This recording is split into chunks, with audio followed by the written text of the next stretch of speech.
don't even barely sit in this chair, but I was like, well, this is a good chair for like this.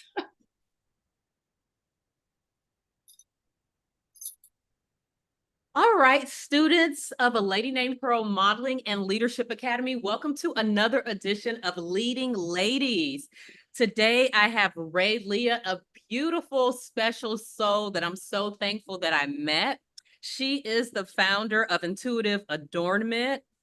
She's been having this brand for 10 years, and correct me if I'm wrong, Ray, after I put all this information out. For 10 years as a way to express her intuition, empowerment, and bold style. Ray is a mother, a healer, a light worker, professional gardener, metalsmith, and a designer. And she lives in Miami, Florida. So please help us welcome the amazing Ray, Ray of Light, but Ray Leah. Welcome, Ray. Yes, thank you. I'm a grandma too. Let's just add that in there. Yes, you are a beautiful grandmother. So, Ray, it's been such a pleasure meeting you. We met like maybe 5, 6 days ago, and it's just been like, just back to back to back to back. So I want to start this episode by saying thank you for being such a beautiful light. Sometimes in this world, you're just very beautiful. So I just want to tell you thank you for that.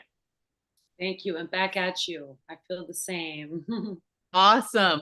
All right, well, let's get into this. So students, as you know, you have an entrepreneurship project coming up. We're in week 4, and Ray, they have to present their entrepreneurship project in week 9. So this Leading Ladies series, I like to bring different entrepreneurs on. So Ray, why don't we start with, how did you get into this business of being a jewelry designer? Was it a passion that you had as a young child?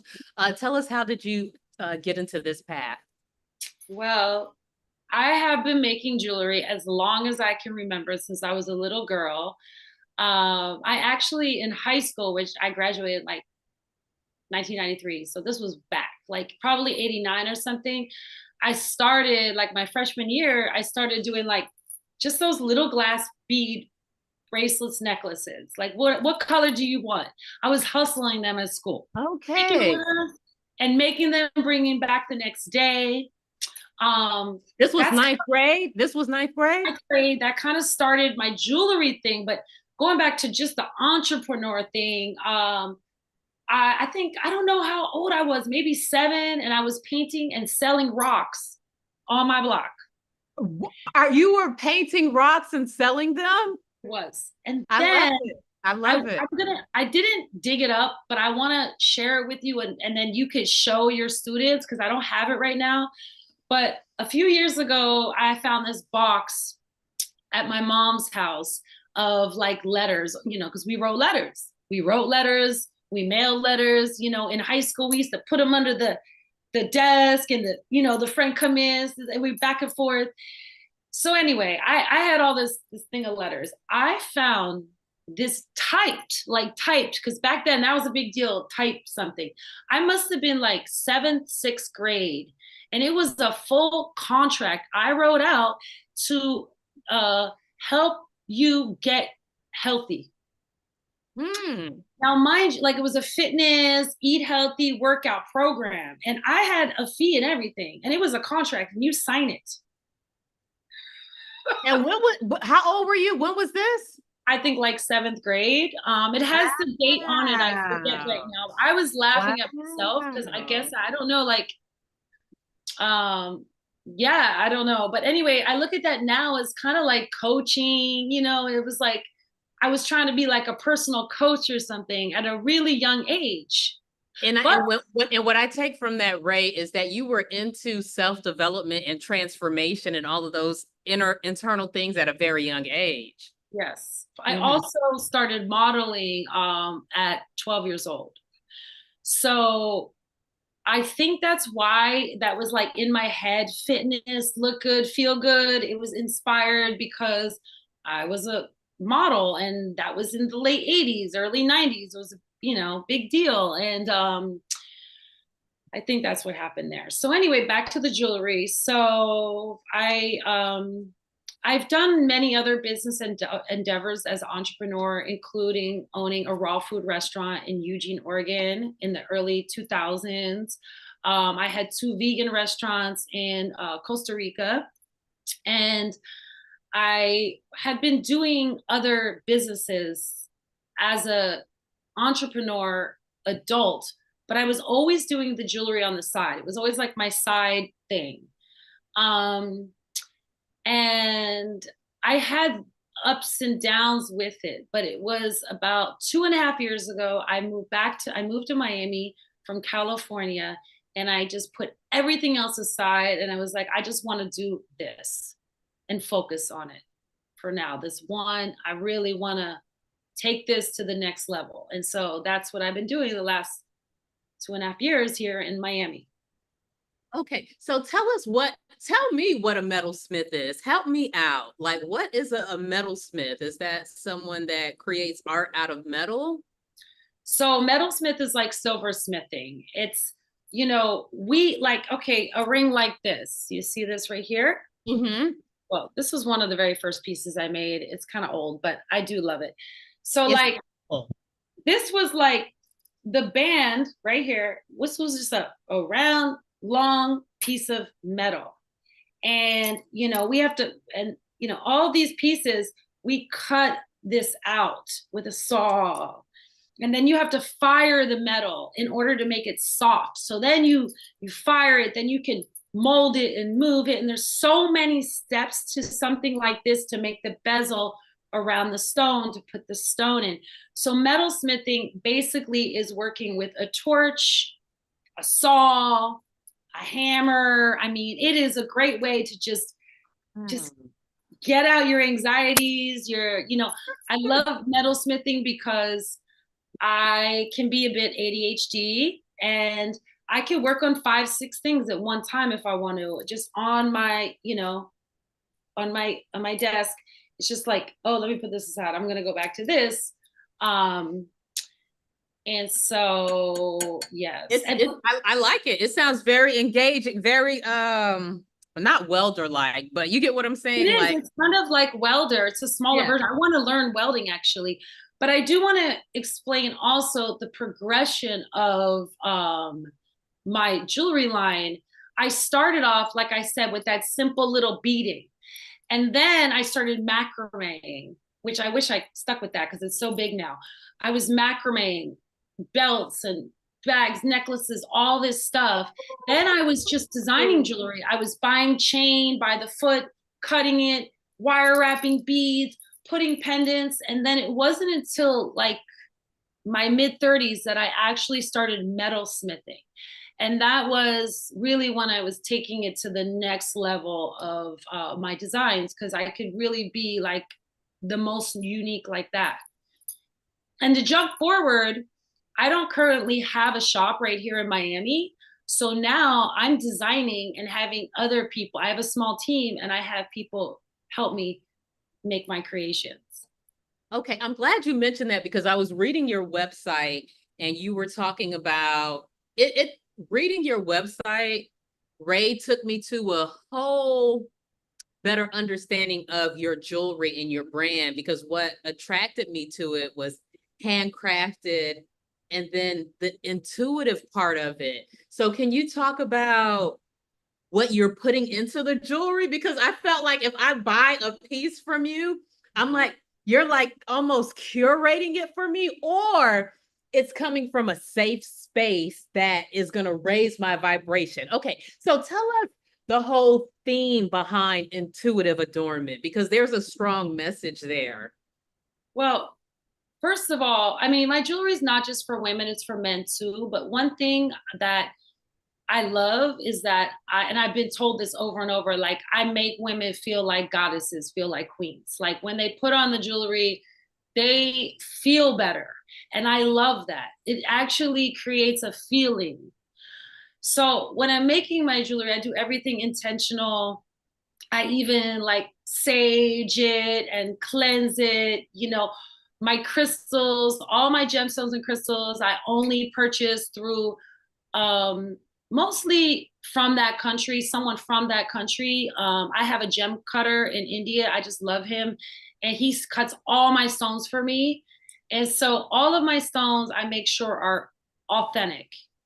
All my crystals and gemstones. Very important because there's a lot of fake, things out there.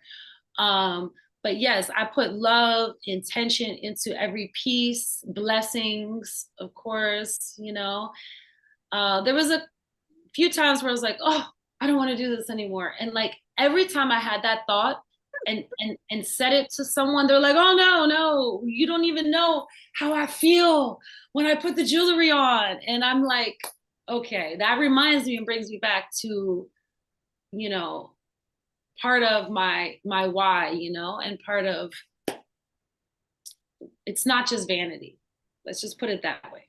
No, I got you. It's spirit work. It's like spiritual work that you're doing through this jewelry. That's what I picked up when I was reading your website. So how do Also, you maintain a work? Uh-huh. one more thing, sorry.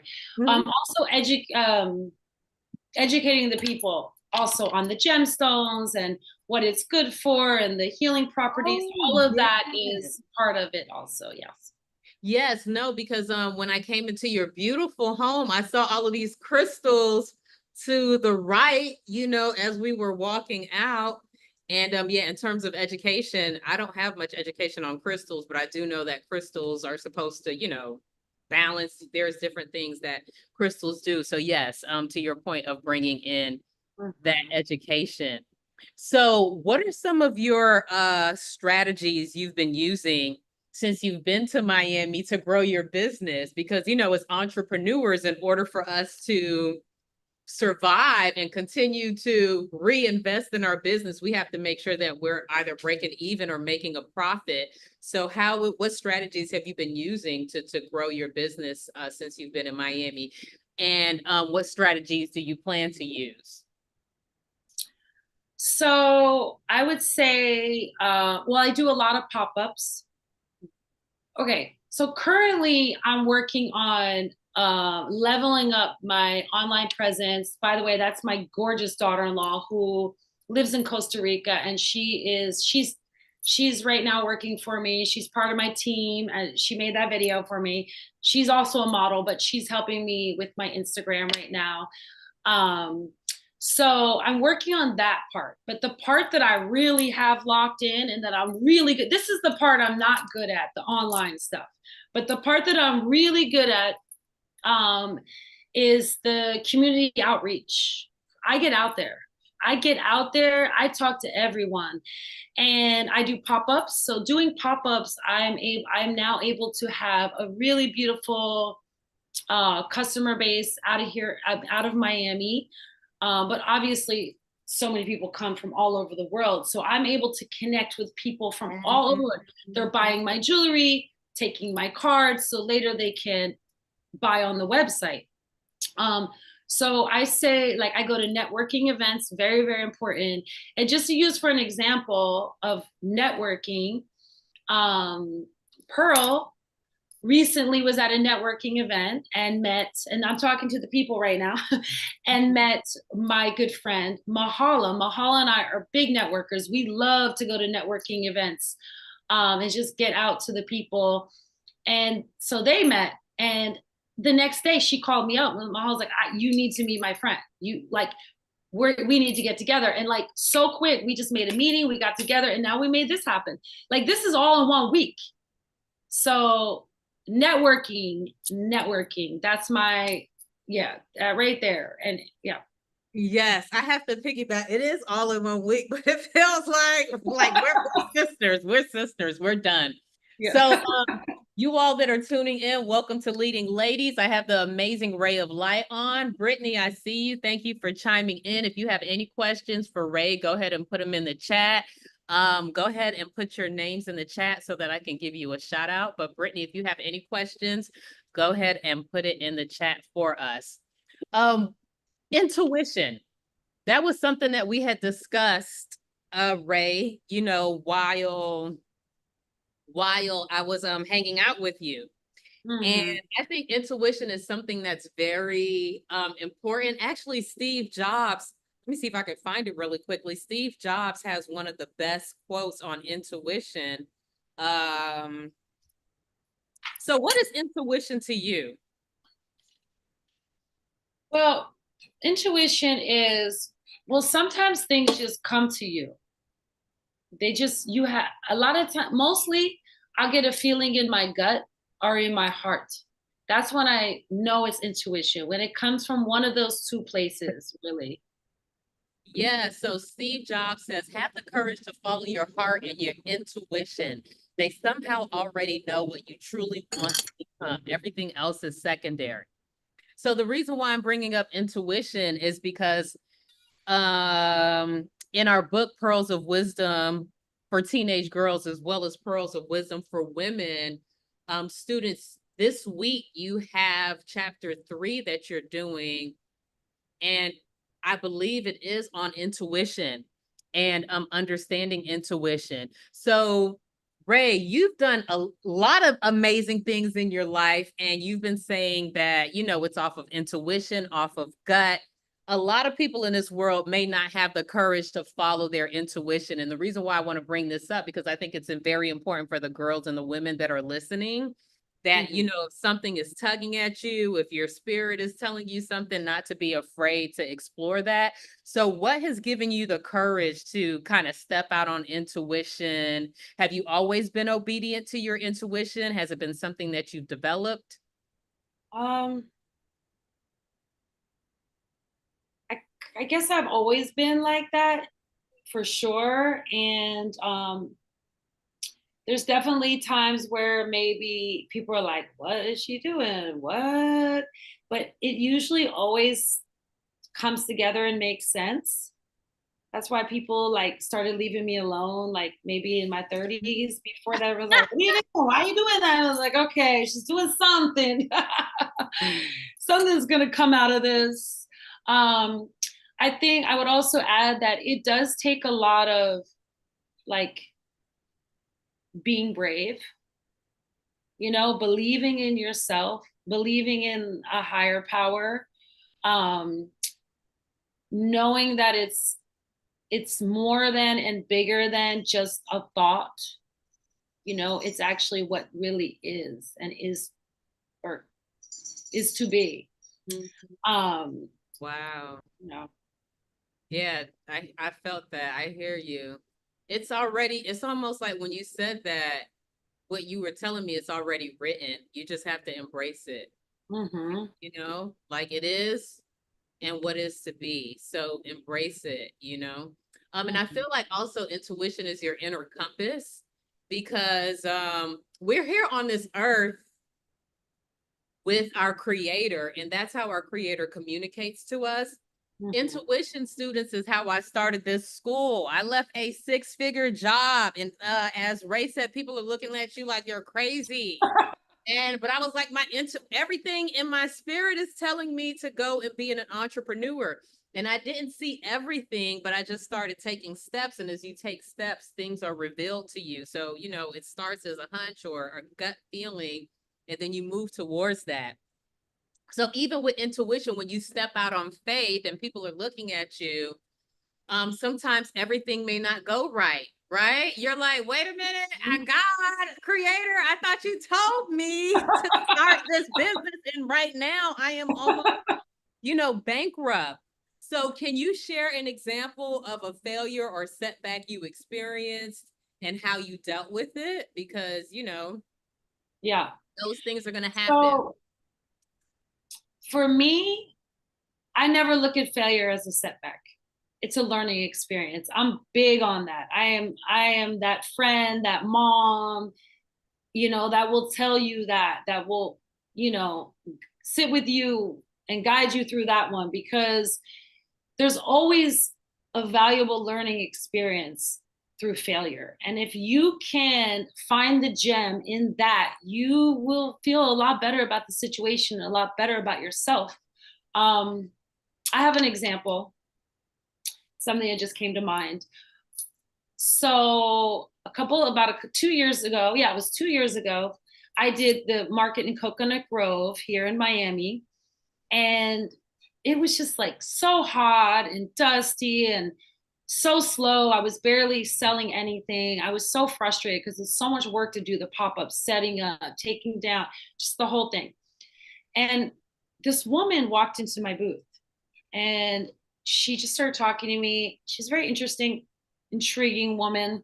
And when she stepped in, she said, what did she say? She said, this is like the only space I feel like peace and calm in this entire market. She's like, it's so chaotic here.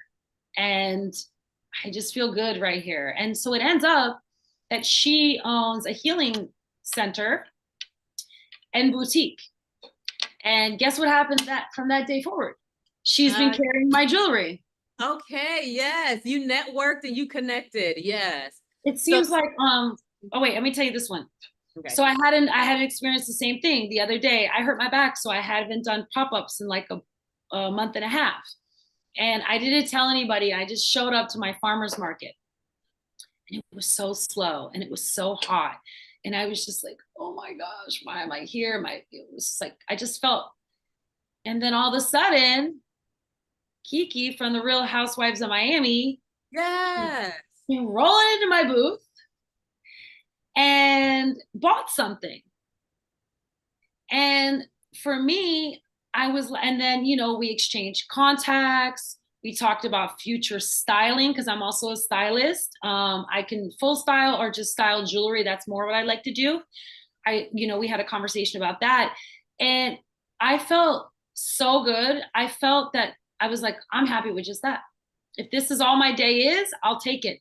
But what do you know? Then after that, I feel it was like with the feeling and just like the feeling of feeling so happy now and positive. And then all of a sudden, another customer rolls in who's a returning customer, who's a really good customer.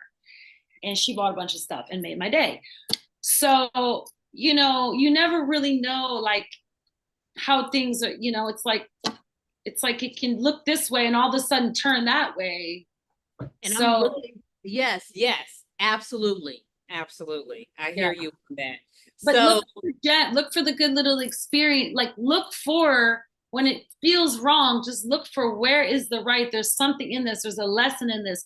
What do I need to do next time or not need to do, And I'm looking forward to seeing Kiki rock your jewelry, whether it was a ring on Miami Housewives. We actually she did one of my music videos. She was a model in one of my music videos way back in the day. So yeah, shout out to Kiki. Yes, so, Kiki. Yeah, so in addition to Ray being a jewelry designer, because we have 7 minutes left, she's also a fashion stylist, as she mentioned, and a model. So modeling, you started at 12. Tell us a little bit about your modeling career. I know that you said you were signed to Ford Modeling Agency.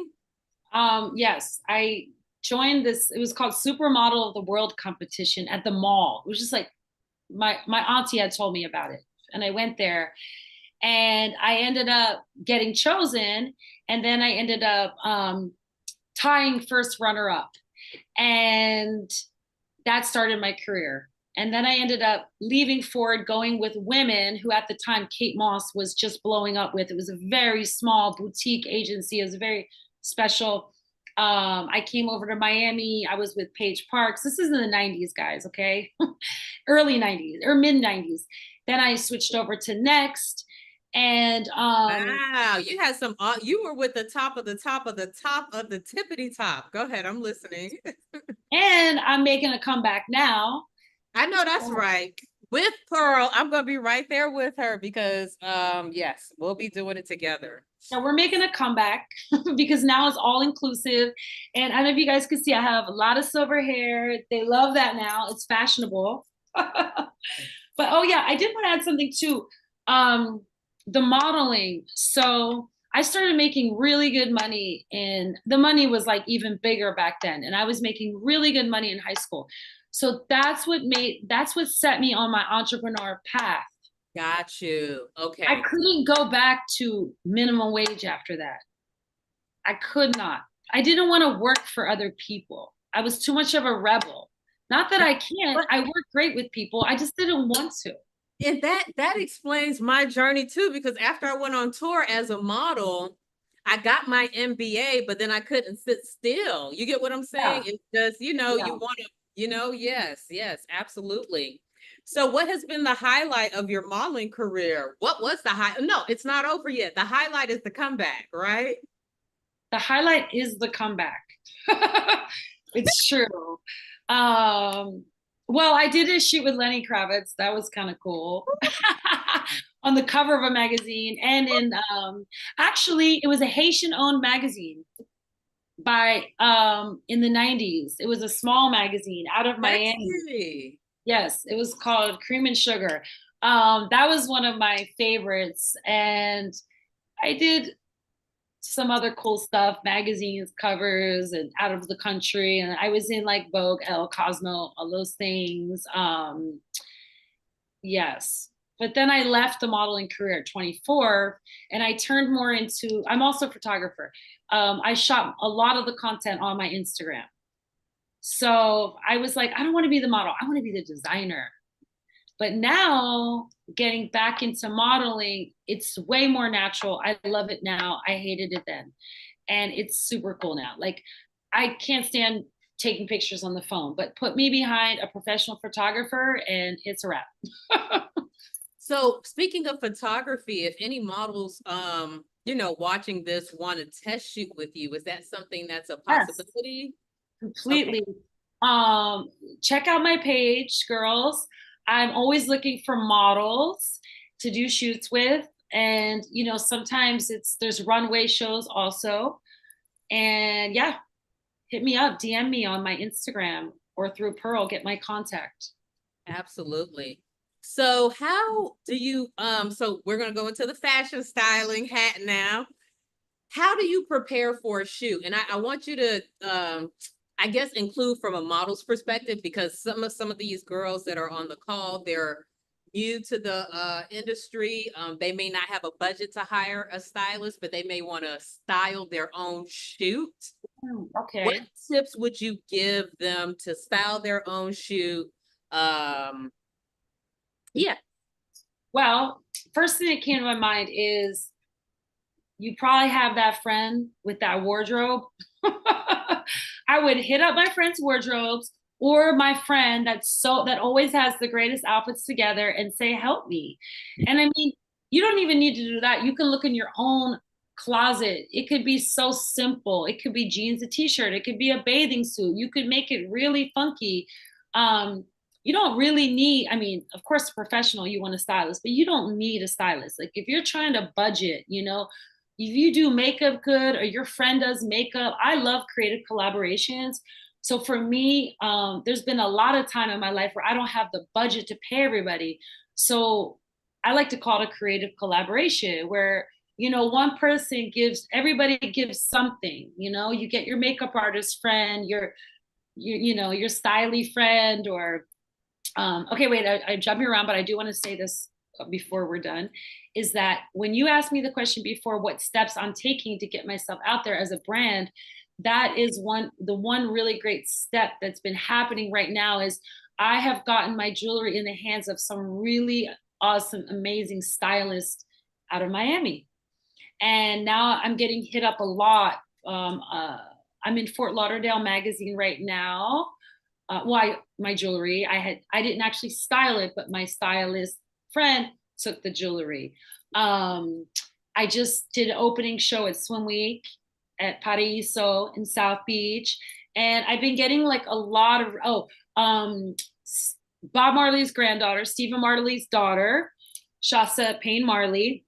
I styled her. I styled her for the One Love premiere, and so basically, I've just been, that come back to that networking thing. Just get yourself out there. And another thing I want to say is be unique, find a niche. Niche is always important. Don't just follow the trends. Be you. Figure out what is a unique look, or whether you're designing, whether you're a model. Find your niche is very important. And another thing I want to add too, for it's also be an entrepreneur. time management can be an issue. So time blocking is something, and if you don't know about time blocking, we don't have time to talk about that now. Look into it. Okay, we can run a little over. I just know you're going to dinner, so I don't want to keep you Oh, it's too okay. long. Yeah, so we can go 5 minutes over, but what I did want to touch on a little bit more is the niche thing. You know, I think that's important, and you standing out. Yeah. So when you say niche and uniqueness, are you saying tapping into your own individuality? And then once you tap into that individuality, find a way to make that a little different? Like, you know what I'm saying? Different, or could you talk about that a little bit more?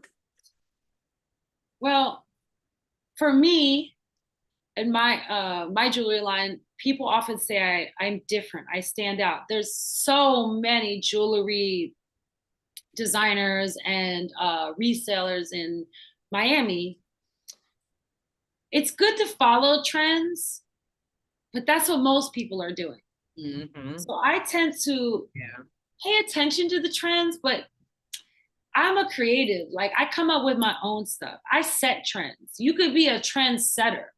So yeah, you could do good doing like everybody else, but you could do better having your own unique niche.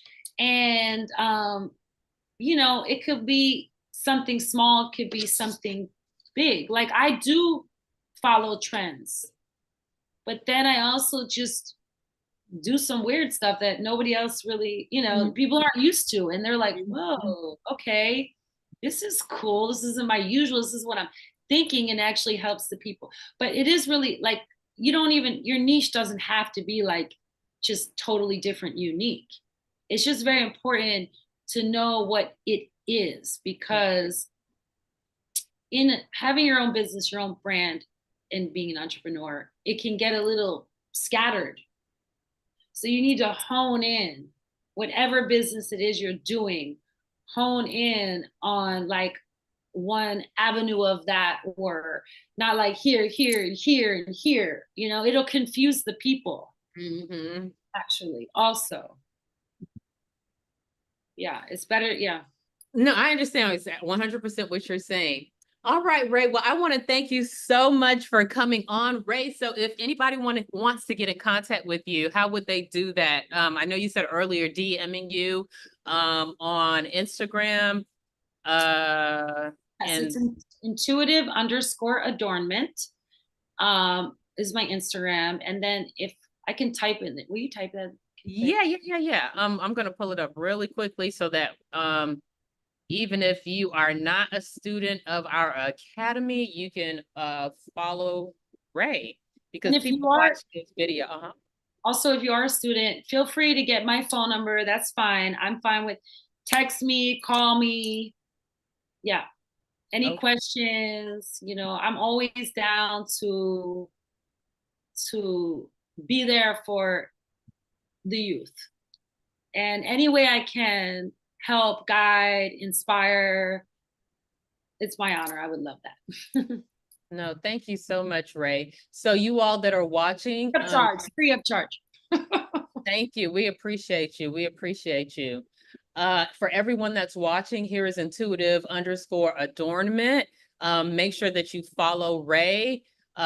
Get some jewelry. It'll make an amazing gift. What's coming up right now? Well, you can do early Christmas gifts, but make sure that you get something. Oh, Ray, I was going to ask you because I saw this thing and I wanted to see if you can do it writing pearl in it. It was an earring. Oh, it was on your website. Oh, oh Yeah, yeah. the earrings said something, maybe blessed or something, but I want Yes, got pearl. it. Yeah. Oh, and Yeah, by the way, would you pull up my Instagram really quick yeah, again? absolutely. Let me put this share.